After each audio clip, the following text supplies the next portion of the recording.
Dear students, vector algebra की series का आज हमारा ये फर्स्ट लेक्चर है। टॉपिक को पूरी तरह समझने के लिए आप वीडियो को एंड तक देखें। साथ ही साथ वीडियो अगर पसंद आता है तो आप लाइक और सब्सक्राइब जरूर करें और साथ ही साथ अपने फ्रेंड्स में भी शेयर करें। तो आज के लेक्चर में हम लोग वेक्टर की डेफिनेशन के बारे में स्टडी करेंगे कि वेक्टर क्या है, कैसे रिप्रेजेंट करते हैं उनको, वेक्टर एडिशन लॉ क्या होता है और साथ ही साथ पोजीशन वेक्टर क्या है और इससे रिलेटेड कुछ एग्जाम्पल को स्टडी करते हैं। तो आइए शुरू करते हैं। आपने प्रीवियस क्लास में स्केलर और वेक्टर क्वांटिटीज के बारे में पढ़ा होगा। जैसे आप जानते हो कि स्केलर क्वांटिटीज वो क्वांटिटीज हैं जिनको एक्सप्रेस करने के लिए हमें केवल मैग्नीट्यूड की रिक्वायरमेंट होती है। जैसे अगर हमें किसी सब्सटेंस का मास बताना है, रूम का टेम्परेचर बताना है, तो इसको एक्सप्रेस करने के लिए हमें डायरेक्शन बताने की जरूरत नहीं होती। साथ ही साथ अगर कोई वेक्टर क्वांटिटी है तो उसको एक्सप्रेस करने के लिए हमें उसका मैग्नीट्यूड के साथ साथ उसकी डायरेक्शन भी बतानी होती है। जैसे अगर आपको फोर्स के बारे में बताना है तो आपको ये बताना होगा कि फोर्स किस डायरेक्शन में लग रहा है। वेलोसिटी के बारे में अगर आप बात करते हैं तो आप बताएंगे कि velocity in which direction.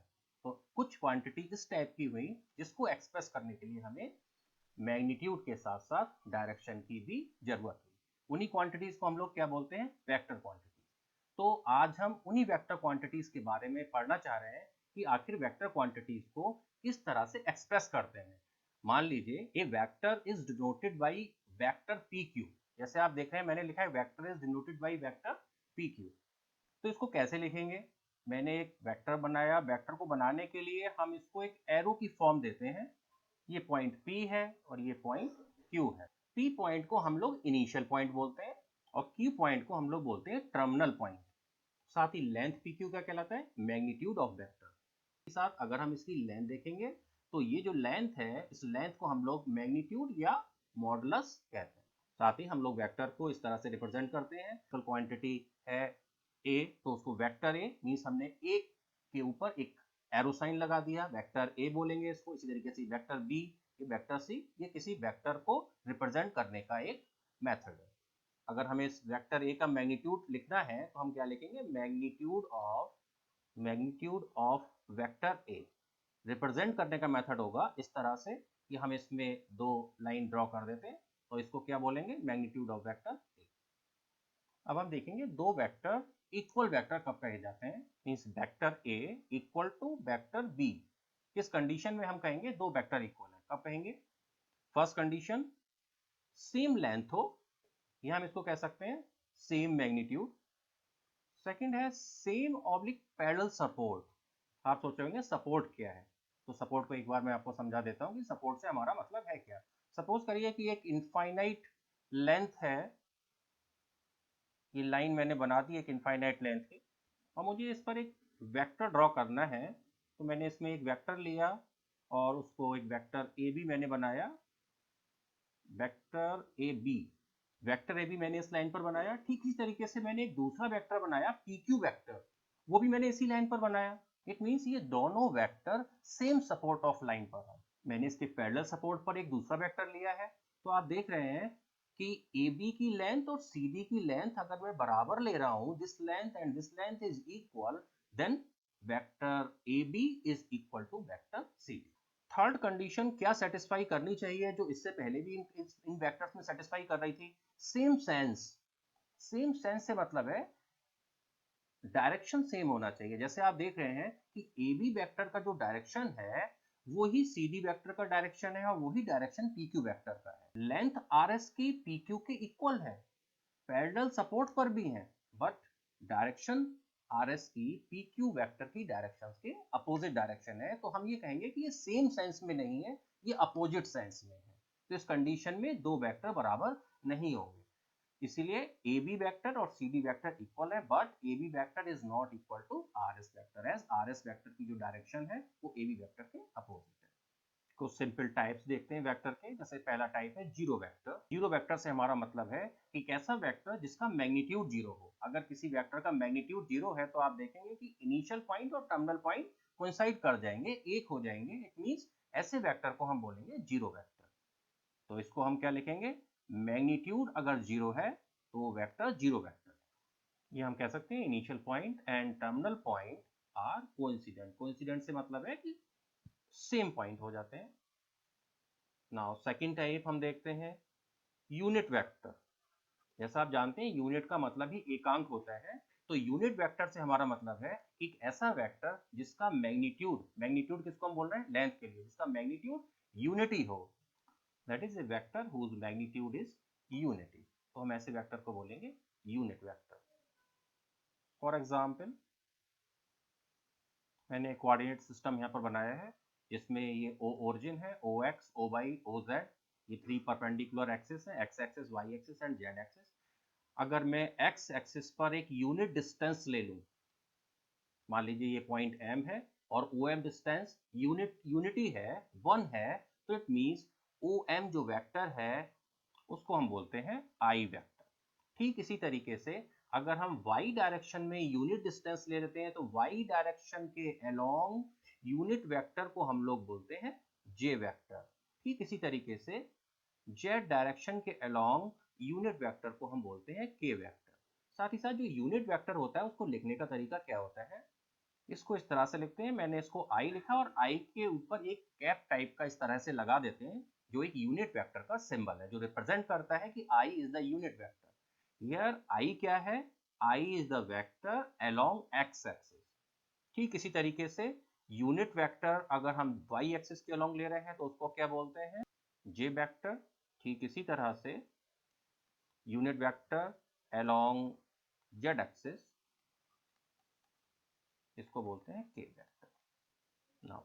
Now unit vector in the direction of vector ए। अब यहाँ हमें एक यूनिट वेक्टर बनाना है जिसकी डायरेक्शन वेक्टर ए के अलोंग हो, तो इट मींस ऐसा वेक्टर जिसका मैग्नीट्यूड तो 1 हो लेकिन उसकी डायरेक्शन वेक्टर ए के अलोंग हो। तो इसके लिखने का मेथड होता है कि हम सबसे पहले तो वेक्टर ए लिखते हैं और साथ ही साथ डिनोमिनेटर में इसी के मैग्नीट्यूड से, इसी की लेंथ से जब हम इसको डिवाइड कर देते हैं तो आप देखेंगे इसका मैग्नीट्यूड 1 हो जाता है। तो इसको लिखने का तरीका बिल्कुल ठीक इस तरीके से, ए कैप, तो a cap is equal to vector a upon magnitude of vector a। इसको एक फॉर्मूले की तरह से आप याद भी रखेंगे। इसी पर बेस एक एग्जांपल देखते हैं। मैंने एक एग्जांपल लिया है, find the unit vector in the direction of vector a, और वेक्टर a की वैल्यू क्या दे रखी है, i plus 2j plus 3k। जैसे मैंने अभी अभी लिखा था कि यूनिट वेक्टर a इक्विवेलेंट होता है vector a upon magnitude of vector a। Magnitude of vector ए क्या है, इस वेक्टर की क्या लेंथ है, तो उसको निकालने का मेथड क्या है, हम इसको इस तरह से लिखते हैं, मैग्नीट्यूड ऑफ वेक्टर ए बराबर होता है स्क्वायर रूट ऑफ, जो वेक्टर ए में आई का कोफिशिएंट है उसका स्क्वायर हम कर देते हैं जो कि 1 था, जे का जो कोफिशिएंट है वो 2 था तो 2 का स्क्वायर, प्लस के का जो कोफिशिएंट है वो 3 है तो 3 का स्क्वायर, तो it means square root of 1 plus 4 plus 9, ये हो गया आपका square root of 14। Then unit vector A बराबर हो जाएगा I plus 2j plus of 3k upon square root of 14। तो इस तरह से आप यूनिट वेक्टर निकालेंगे और साथ ही साथ आप ये याद भी रखेंगे।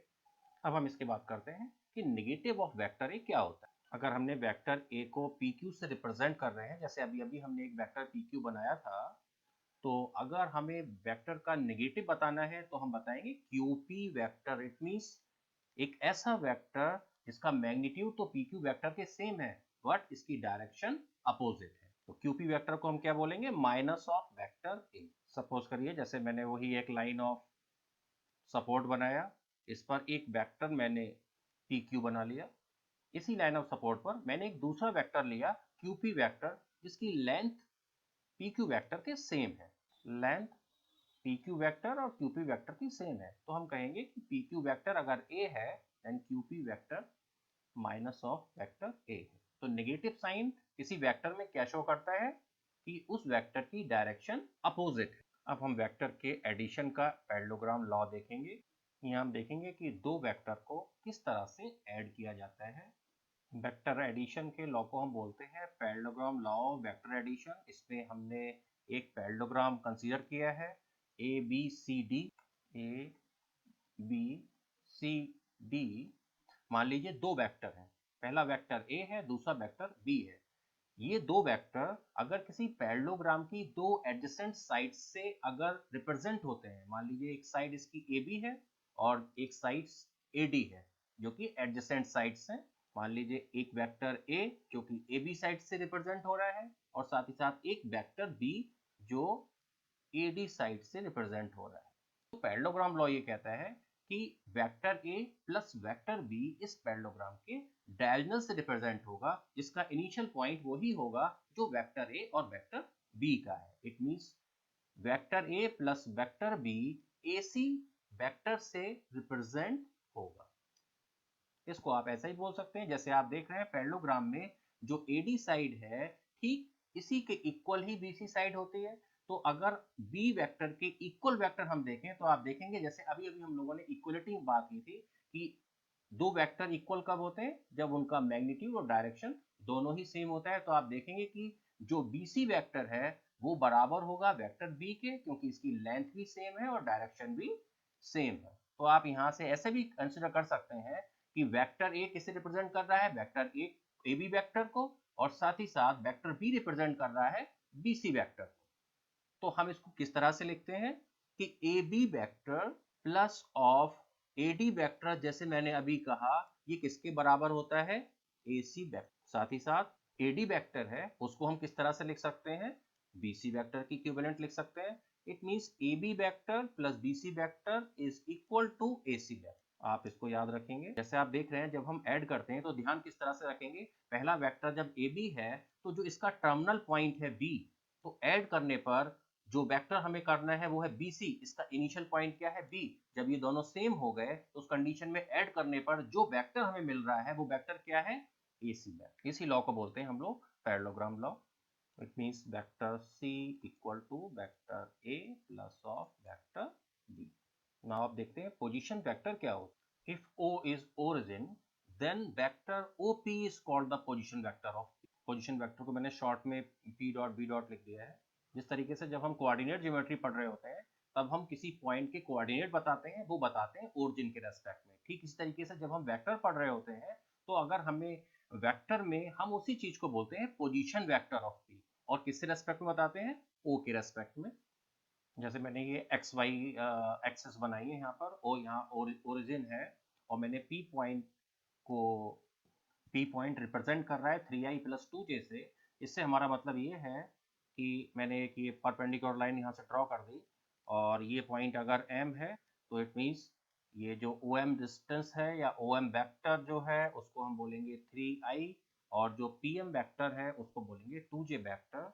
OM vector 3 distance along x axis. तो इट मींस OM वेक्टर को हम किस तरह से लिखेंगे, 3i। 3i रिप्रेजेंट कर रहा है 3 डिस्टेंस अलोंग x डायरेक्शन। ठीक इसी तरीके से जो PM वेक्टर है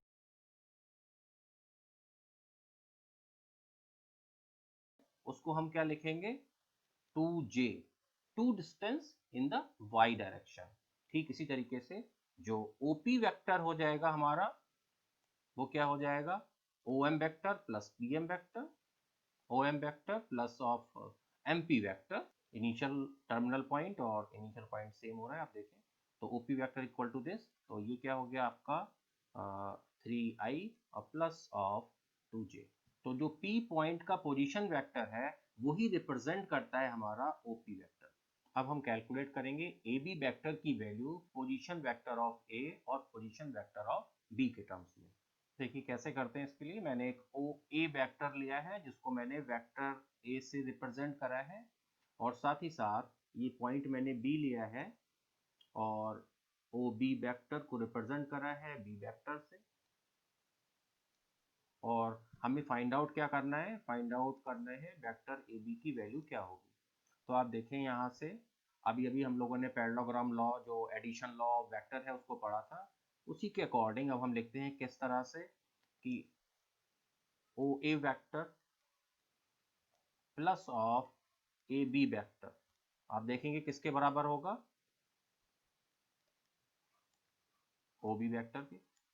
पैरेललोग्राम लॉ से जैसे आप देख रहे हैं कि यहाँ पर ए पॉइंट सेम है, OA vector plus AB vector equal to OB vector. यहाँ से आप बता सकते हैं कि वेक्टर ऑफ AB बराबर होगा ओ बी वेक्टर माइनस का ओ ए वेक्टर थे। इससे पहले अभी हम लोगों ने पोजीशन वेक्टर की डेफिनेशन में हमने पढ़ा था कि बी पॉइंट का पोजीशन वेक्टर रिप्रेजेंट करता है ओ बी वेक्टर के लिए, ठीक इस तरीके से ए पॉइंट का पोजीशन वेक्टर रिप्रेजेंट करता है ओ ए वेक्टर के लिए। तो हम लिख सकते हैं यहाँ पर वेक्टर ए बी बराबर होगा position vector of B minus position vector of A. If position vector of A या ओ ए वेक्टर ए के बराबर है तो हम इसको क्या लिख सकते हैं, और साथ ही साथ पोजीशन वेक्टर ऑफ बी या ओ बी वेक्टर बी के बराबर है तो हम इसे लिख सकते हैं कि A B vector equal to vector B minus vector A. तो अगर हमें ए और बी का पोजीशन वेक्टर पता है तो हम वेक्टर ए बी को कैलकुलेट कर सकते हैं position vector of B minus position vector of A की हेल्प से। तो आप इस फॉर्मूले को याद रखेंगे, इसको आप नोट करें। एक एग्जाम्पल देखते हैं हम लोग। मैंने एक एग्जाम्पल कंसिडर किया है जिसमें 3 पॉइंट दे रखे हैं ए बी सी, जिसके position vector vector A vector B और वेक्टर सी से रिप्रेजेंट है। साथ ही साथ हमें शो करके दिखाना है कि ये तीनों पॉइंट एक राइट एंगल ट्रायंगल के वर्टेक्स हैं। तो हमको प्रूव करने के लिए क्या करना होगा, सबसे पहले हम लोग ए बी वेक्टर को निकालेंगे, फिर बी सी वेक्टर निकालेंगे और ए सी वेक्टर निकालेंगे, और फिर इनके बाद वेक्टर ए बी का मैग्नीट्यूड कैलकुलेट करेंगे, वेक्टर बी सी का मैग्नीट्यूड कैलकुलेट करेंगे, वेक्टर ए सी का मैग्नीट्यूड कैलकुलेट करेंगे। जैसे हम जानते हैं कि राइट एंगल ट्रायंगल में पाइथागोरस थ्योरम वेरीफाई होना चाहिए, तो अगर ये magnitude of vector A B B C and A C में पाइथागोरस थ्योरम अगर वेरीफाई हो जाती है तो उस कंडीशन में ये एक राइट एंगल ट्रायंगल के वर्टिसेस हैं। तो किस तरह से करेंगे, सबसे पहले हम निकालेंगे वेक्टर ए बी, ये इक्वल होता है position vector of B minus position vector of A के। दोनों की वैल्यू पुट कर देंगे। Position vector of B vector B से रिप्रेजेंट है, position vector of A vector A से रिप्रेजेंट है। सॉल्व करने पर हमें ए बी वेक्टर मिल जाता है minus i plus 3j plus 5k। Similarly solve करने पर बी सी वेक्टर हमें minus i minus 2j minus 6k मिल जाता है। ठीक इसी तरीके से आप लोग ए सी वेक्टर की वैल्यू को भी कैलकुलेट कर लेंगे, जो आ जाती है सॉल्व करने पर ए सी वेक्टर हमें मिल जाता है minus 2i plus j minus k। इसके बाद हम तीनों vector A B vector B C vector A C vector के मैग्नीट्यूड को कैलकुलेट करेंगे। Magnitude of vector A B बराबर आ जाता है आई के कोफिशिएंट का स्क्वायर यानी -1 का स्क्वायर प्लस जे के कोफिशिएंट का स्क्वायर यानी 3 का स्क्वायर प्लस के कोफिशिएंट का स्क्वायर मीन्स 5 का स्क्वायर, और ये बराबर आ जाता है स्क्वायर रूट ऑफ 35। सिमिलरली आप कैलकुलेट करेंगे magnitude of vector B C and magnitude of vector A C, आप लोग कैलकुलेट कर सकते हैं, और इसकी वैल्यू जो हम सॉल्व करते हैं तो आ जाती है स्क्वायर रूट ऑफ 41, और मैग्नीट्यूड ऑफ वेक्टर ए सी हमें मिल जाता है स्क्वायर रूट ऑफ 6। यहाँ आप देख रहे हो कि ए बी वेक्टर का मैग्नीट्यूड का स्क्वायर अगर हम करते हैं plus of A C vector के मैग्नीट्यूड का स्क्वायर करते हैं तो किसके बराबर आता है 35 प्लस ऑफ 6 मीन्स 41। साथ ही साथ जब हम बी सी वेक्टर के मैग्नीट्यूड का स्क्वायर करते हैं तो भी ये 41 के बराबर आता है। तो यहाँ पर पाइथागोरस थ्योरम की वेरीफाई होने से A B C right angle triangle के वर्टिसेस है। तो आज के लेक्चर में आपने वेक्टर, उनकी डेफिनेशंस, एडिशन लॉ और साथ ही साथ कुछ एग्जाम्पल देखे। नेक्स्ट लेक्चर में हम लोग कोलिनियर वेक्टर और कोप्लेनर वेक्टर क्या होते हैं और साथ ही साथ इस पर बेस कुछ एग्जाम्पल करेंगे।